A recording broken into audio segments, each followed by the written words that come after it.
Hey, everybody. Really excited for this chat today on the future of video marketing with insights from a true innovator in the field. Chris from Wistia, how are you? I'm good, Evan. How are you? I'm doing great on a slightly rainy day here in Boston. Thank goodness we need the rain. We need it bad. Really excited for this chat and fascinated by the work you and the team at Wistia are doing. Let's start with introduction as always to yourself, a little bit about your journey, and for those who may not be familiar, who is Wistia? Yeah, so my name is Chris Savage. Started Wistia with my best friend, Brendan Schwartz, in 2006. So I've been doing this for 18 years. And Wistia today is a video marketing platform. So hosting, player, all custom, all tailored to you so that you can control the experience around your videos. Analytics, so you can understand how people are watching your videos, what they're skipping, what they're rewatching. You can take that data and then, of course, put it into marketing automation platforms like HubSpot so you can actually get lead scoring and audience intelligence. And then we have a whole suite of tools, and we've really been transforming the business in the last 4 years. So today we have editing tools, recording tools, solo and group. We have a webinar platform. And the whole vision is that, like, we've talked to a lot of marketers and a lot of people who are making a lot of content. And they're basically like, I have to use video at work like almost every day. And I use like 15 different tools to do it. I'm barely staying on top of it. Please, can you help us? And our vision is to make it so easy and simple by integrating all these things seamlessly together that you get a lot of time back and you get a lot of efficiency. And ultimately you get to do a lot of the details you need to do in marketing day to day that can be hard to do when it's just one or two people making it happen. Brilliant. Well, I need all of that, but that's another discussion. On this topic for the enterprise, I mean, you've been around for a while. What was the vision when you started? How has it evolved? What's driving you these days? Yeah, so the vision at the beginning was pretty simple. It was seeing online video and seeing YouTube specifically and watching online video take off. And it was really interesting because my background was in film and video. So I had short films to show off. And I was part of filmmaking communities. And they were not that active. Like, put your movie up there. And, oh, do people like it? And it was a lot more discussion, not as much content. And then one of the things that was so interesting about YouTube was that it was just anyone could upload content and it all worked. It would all play back. And at that time, up until that moment, basically, Flash video, having broadband, open source tools to do the encoding, you couldn't, it was actually hard to get someone to see a video on the web. So we saw that and we're like, this is going to be big. And our first idea is not where we ended up. It was like our first idea was making a filmmaking competition website that turned into a portfolio website for artists and a few other things. And it took us about a year to figure out, oh, wait a second, there's companies who are just starting to use video and they need help, and it's got to be easy for them to use video. And it often video is not like their whole job, like it's a part of what they do. And so that was, we found that in 2007, and that part has stayed completely true. The thing that has changed so tremendously is just what it takes to make a video, how much it costs to make a video. And I mean, it's absolutely night and day different today than it was back then. Yeah, it's a real revolution. I don't use that word lightly. I feel like a one-man media company myself, which is phenomenal. And yet there's so many video platforms, tools, APIs out there. It's very confusing for customers and users. So how do you think about yourself in this landscape, and what are you doing differently or better than? And because companies seem to be coming back to you. Yeah, I mean, basically, the way we look at it is like there's so much new tech, there's so much new AI today, and a lot of it's really amazing. But the truth is also there's a lot of over promising and under delivering, in my opinion, where it's like you promise the moon to get people to try your thing. And then it doesn't, if it's close, but it doesn't actually deliver, then people can't use it. And our idea and what we've been really doing is saying like, okay, it's our job to actually test these things, understand which of these reliably give you great results, and then take that and bring it into your existing workflow in such a way that it just instantly saves you time. An example is like forever, we've had the ability to have captions on your video in Wistia. Obviously, people need captions. And we had the ability to help you get the captions created. We had a version that did like voice to text that was the kind of pre-AI versions of this. It was okay, but not that accurate. And you could actually pay through Wistia to get perfectly human transcribed versions of your video. That was expensive. And then as the AI transcription started to get incredibly good, we realized like, hey, we don't have to charge this thing anymore. It can be free. Okay. So we started including it in all videos. Then we realized, okay, it's so good and it is free. We should actually change how we think about what a video is on a page, because it's not just like a player anymore. It's actually the text data that is inside the video. So we Mm. can use that and we can give you things like chapters. So you just say generate chapters and it starts making chapters.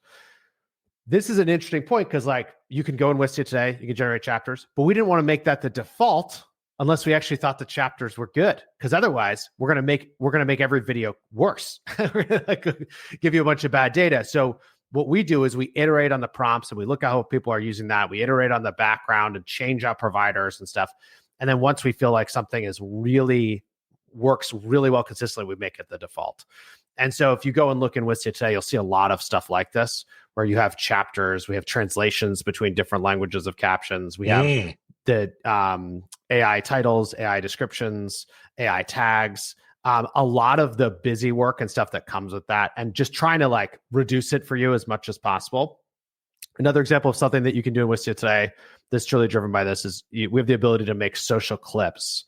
We have a social clip creation tool for long Mm. form video. And there's been a few iterations to get to this moment, but the way it's now works is it's a bespoke interface for this. We are actually pretty happy with the clips that it pulls out, that they have a good hook at the beginning of them.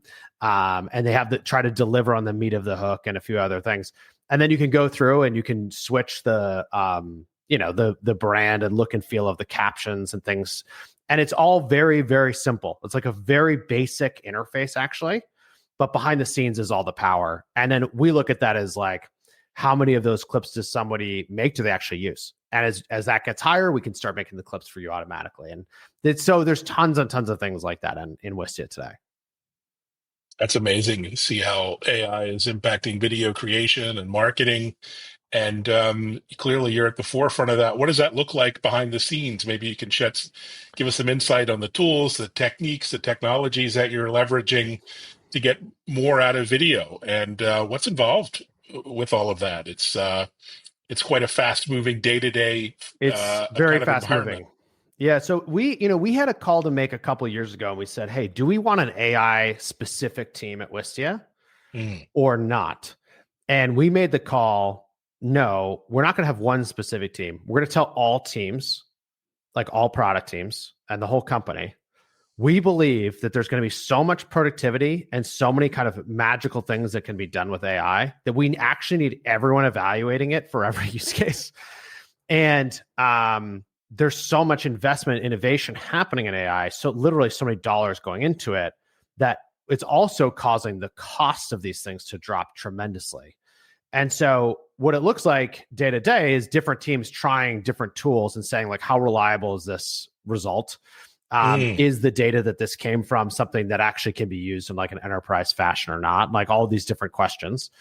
And then I think the thing that we forget often is like, not only can you do something in a proof of concept and deliver it, but can it be at a cost where it can actually be done at scale, for every action you want, in our case, like manipulating videos and stuff. And so as the competitors get out there, like OpenAI and Claude and all these different folks, to trying to get better APIs and better systems, we basically look at it in the same way that we looked at CDNs back in the day, Mm. which was they're pretty close and they're probably going to get closer and closer. So a lot what ends up happening is whoever can get the most scale cuts their price and tries to get even more folks using it. And actually, that's a really important thing for us who are building, because sometimes the difference between being able to make something a default or not is literally the price. And that changes the uses and all the other things. And so, yeah, it's just a lot of iteration and a lot of testing and a lot of hackathons. And I mean, it's really fun. I think that's the big thing. It's really fun. It sounds like it, indeed. Let's talk customers. Who are your ideal customers? Are there certain industries or customer sizes? And, how do you get inside their head to find out what they want you to build or shape or deliver next? Yeah, wow, good question. Our ideal customers are small, medium-sized businesses. So that's from like solopreneurs to like 1,000-person organizations. It's like how we Mm, think about it.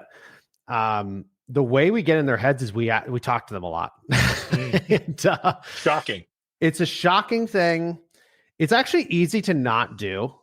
This is like a warning for entrepreneurs out there. Is like the early days, you have your shared email coming in, and you're looking at all the feedback for people and the support requests, and it's kind of hard to miss what the customers are saying. Like they're like, you launch a thing, they complain. You launch a thing, they like it. Like it's not that hard. As you get bigger, and you have to scale and you have systems, you can't look at every single email. You can't listen to every call. One person can't do it. So the collective information that comes in is put in different places. And so you have to try really hard to build systems that get you back to the place I think that you often were at the beginning, which is a very close like pulse on what people actually want. And Mm, so it's like looks like a lot of different things to try to like zero in on what's working. Um, and I mean, I can rattle them off. It's like NPS to people who are starting out, NPS to people who've been with us for a while. It's like mm, sales calls, looking at sales calls, and like what do people notice, and why do they say they're coming, and and especially looking at like why do people not sign up? What are we missing? Our PMs are constantly doing research directly with customers. We have a formalized beta program, so people can pop their way into that. We look at like usage data relative to NPS, relative to plant. We look at so much different data, but ultimately the basic unit of all of this data is each person's individual experience. And I think like that it is a gift that people share that with us. And actually that's the thing if you see me doing events and you see me like doing talks, I always tell people like, please actually give us feedback. And like you can send me feedback directly if you're using Wistia and you have a problem or you really like something, you can email me, you can find my email, you can contact me on LinkedIn. And I actually want to hear it because that's actually how we make the calls. It's kind of simple, but yeah, I'm going to stop myself before I go further. I could listen all day, but I'm sure the viewers would probably tune out after a long. Yeah, Chris Speaking went for of, 4 hours on that. That was impressive. That's like, we're okay. not Joe Rogan here. Let's Yeah. put it that way. Speaking of telling stories, you help brands tell stories better with video. That's sort of your tagline. Sadly, in my world, a lot of the B2B storytelling is pretty boring and self-promotional. So, how do you think storytelling can be more powerful for businesses? What are your words of wisdom there? I think the thing is that I don't think anything needs to be boring. I think we forget, like, especially in B2B, that if you're helping somebody Mm, with your product or your service in B2B, you are doing something that is actually very directly helping them with like a core thing that most people want, mm, which is like they want a promotion, they want their company to grow, they want more money, like they want credibility. If you can help somebody in B2B, it actually could very quickly translate to, oh, I use this product and we had this breakthrough. Now my team's growing. Now my company's growing. Now I mm, have more responsibility. And like that's a really big deal. And yes, I'm sure there's people who don't want to advance in their career. I don't think you should probably optimize with them in terms of like who you're marketing to and selling things to. But I think the successful B2B, the people who are playing successful in the B2B world are obviously trying to help people with that. And I think we forget how much that matters. The other thing about telling great stories is like you got to have drama. And so I think it's good to have drama, and you should try to find what drama you're actually comfortable with. What tension matters. And if you can set up the big problem in your market, the big problem in your space, and help people understand the stakes of that problem, and then you can actually deliver your solution. It can basically be anything. It can be, I'm going to say, I don't know why this is what I'm thinking of picking as an example, but it could be like in a canning facility that makes mhm, cans for drinks. And it's like, okay, that may not sound that exciting, but like if you have different models of the cans you can make, if you have different sizes of the things you can make, if you can do it more efficiently, if you can do it in a green way, if you can do it in a way that people haven't seen before, if you can do it in a way that keeps things fresh for longer, any of those things can be you can pick a battle. any of those ideas, and create an enemy and create some tension of like, what happens if, what happens if your stuff doesn't stay fresh, or what happens if it spoils for longer, or what happens if it doesn't deliver on your promise. People are like, oh God, I don't know. And then you deliver, on the tension that you've built. So yeah, I would say recognize that B2B doesn't actually need to be boring. In fact, it can really impact people's lives. And then like when you're telling stories, find ways of getting the right tension and drama into them to get people to actually pay attention and care. Oh, wonderful insight. So I came across you at Inbound. So you're a keen watcher of video marketing trends, but also you're a trendsetter yourself. What are some of the key trends you're watching and monitoring, and what do you suggest businesses stay ahead of in terms of what's next? Yeah, I think one big one is I think B2B influencers and creators is a real thing now. Oh, well, that's good to know. Yeah, Consistent here. obviously. Yeah, it's a very real thing for you. It's a real thing for me. But I think a lot of B2B companies have not actually considered this yet. And then and part of the reason is like it just took a little bit longer per usual for people to figure out like, hey, what are the topics that I can keep teaching, explaining, showcasing examples of that are going to be relevant to enough people that it makes sense for me to keep doing it, but also is on topics that other people would want to like advertise to. And so I think seems like it's really starting to happen. And I think like this is the moment to find those people who are figuring this out and really passionate about your space, to connect with them and see if you can partner with them, make content with them, sponsor them, endorse them, all the things you could do. I think that like on the AI side, there, as I mentioned before, there's been a lot of over promising and under delivering. What I'm noticing is more things started to deliver. But if you talk to like the average person, even I'm going to say the average person in tech, most people don't know which things are delivering yet. It's like because they're tired. I think that people are tired from testing and testing and testing. So I think if you do have things that actually deliver, or you found tools that actually deliver, again, you're going to have like a head start on anyone if you can leverage those things today. Just like anything, if you can be just a few months ahead, you can be the expert, and that can like have like a huge influence. And then I think I'm going to give a video one, which is in the last few years, we've watched the expectations change around who is being asked to make video and where we want to see video. And it very much used to be the case like pre-COVID that like if you wanted a lot of videos at work, that was probably going to be a video producer helping you to make them. You've a lot of concern around brand, and things have really flipped towards like not only accepting authentic content, but people searching for it. Things have flipped where audiences expect on every topic that they will be able to find a video version to explain to them how to do something. And they also expect that anyone can make a video. And so that is a very different world. And I think it's like videos become this expectation, but also like making great and effective video is still really hard. And so I just encourage people to try to lean in really hard right now to like, where are the places you can use video at work for you? How can you tell better stories? And how can you better meet what audiences are asking for? And it seems like this is a trend that was coming, and now like the wave is hitting us. And so it feels like the moment to pick your head up if you haven't been using video and figure it out. Yeah, the time is now, as always. But pre-pandemic, I hated video. I was a blogger and active on social, but I just Yeah, didn't like it. And I hired a video coach, and this woman for 6 months, we worked together, that's amazing. and it was amazing because you just don't know what you don't know, and it was really eye-opening, particularly in the field. It's very difficult. It's not just about getting a gimbal and going out there. There's so much to learn, and you don't need a coach. You can go on YouTube and find out best practices and tips and tricks. So really great advice. The other difficulty in this space is measuring success. Mm-hmm. ROI on video can be tricky. Usually with my clients, it's okay, here's how many impressions on YouTube, Twitter, LinkedIn, Facebook, Mm-hmm. Instagram, Twitter, and that's where the conversation ends. That's kind of ungratifying or unsatisfying in some way, although they're pretty Yeah. happy. So how do you make it easier for businesses to look at ROI, measure it, or figure out what's working or not working? Yeah. So I think like the deeper in the funnel you get, the more you can see the direct impact, obviously. You can use something like Wistia and tie the analytics, and you can just see like, okay, show me everyone who converted, how many videos they watch. Mm.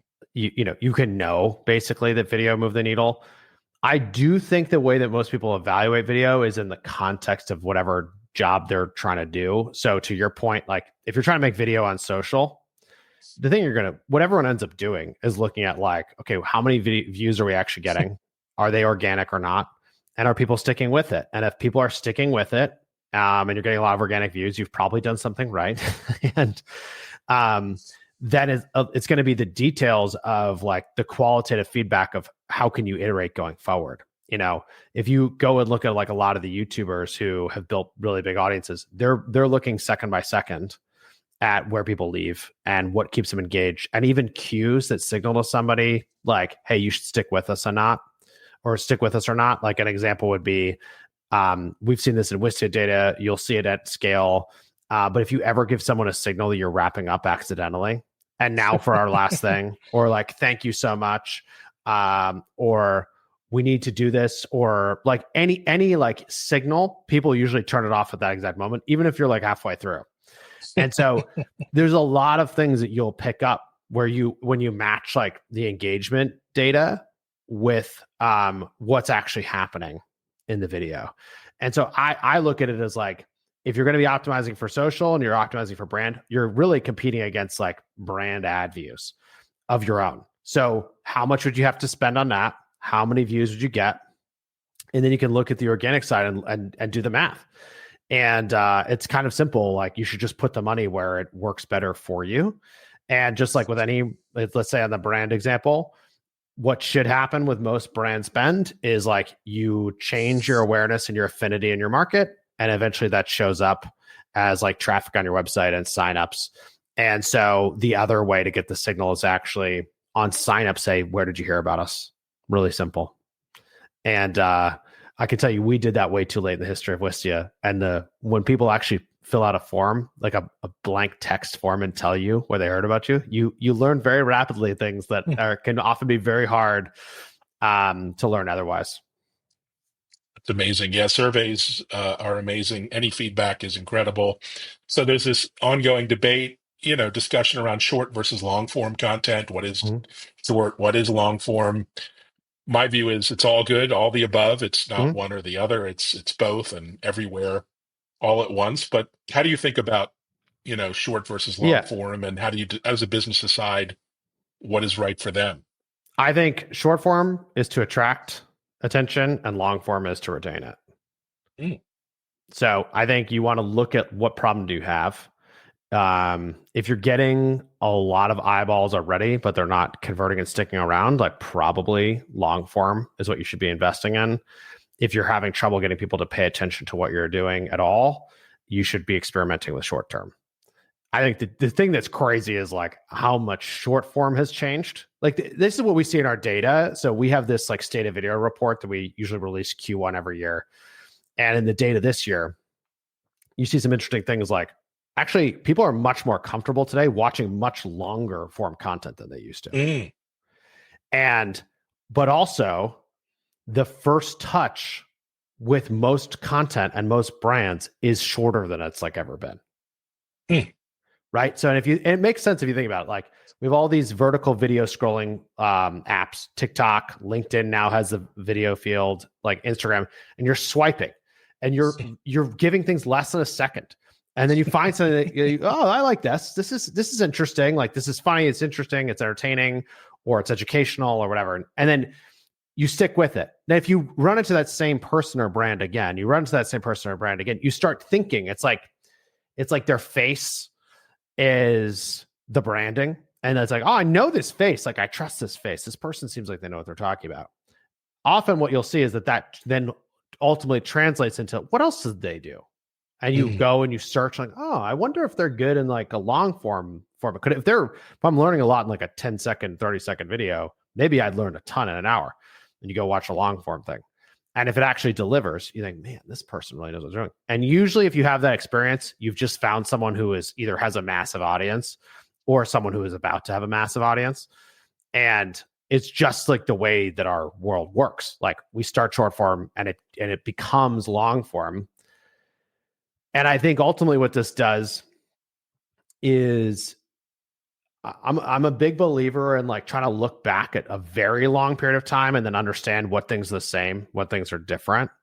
So I think for a very long time, we've relied on our networks for word of mouth, right? Like you have your friend who's the techie. If you have tech questions, you ask them. You have a friend who's a skateboarder. If you're going to buy a skateboard, you're going to ask them. You have a friend who's a biker and they always are biking around. You're going to ask them about bike stuff, right? All that's happened is that these relationships that used to be just in person in our local communities are now also online. Mm. And you might only have experiences with some of these people online that are like minutes a day, if that, 1 minute a day to 10 minutes a week, something. But if there's some little niche thing that you really trust somebody on, just like if you trust a friend in person, they might text that friend in person. You might go to that person online and look at what they're doing or ask them, and they give you a recommendation. You actually trust them. And that's basically what's happening. It's just like, it's parasocial versus actually meeting people around us day to day. And I think there's like actually a ton of benefit to that because you might never have been exposed to people who have these other interests or these other expertise that you can learn from. And so it's like very exciting in that respect. But I think it's back to a behavior we know already, which is just like we trust word of mouth and filter things through it. And it's just another form of doing that. Yeah, wonderful insight. Of course, great video content means great audio content, and it's so easy now to auto deploy an audio version of your video. This conversation will be pushed out to 30 different podcast players, all the usual suspects, and I get great engagement. I personally listen to podcasts, in my ear all day long. So it's multiple opportunities to leverage and reuse. What's next for you and the team as you head into the year end, early next year? What are you excited about personally, professionally? What's on your mind as we, head into 2025? Yeah, I mean, so Wistia is going to keep doing what we're doing, which is like we are shipping really fast, and just advancing the platform, trying to create as much value as we can. That's what I love doing. I love solving like hard problems which require creative solutions with like people I care about. So work is like not any different, and I love that. That's actually great. Personally, I'm excited to like recharge it with the fam. I'm very excited that Gladiator 2 is coming out, so I'm going to go Ooh, see that. And a few other, my kids in particular are very into musicals, so we'll be going to see Wicked and stuff too. So I'm the excited big about that too. weekend. Yes, there's a lot of good content out there to see. Indeed. Well, thanks so much for sharing the vision and mission. And everyone, check out Wistia. Really a fascinating solution. Thanks for listening and watching. Thanks, Chris. Thanks, Evan. Good to see you. Take care.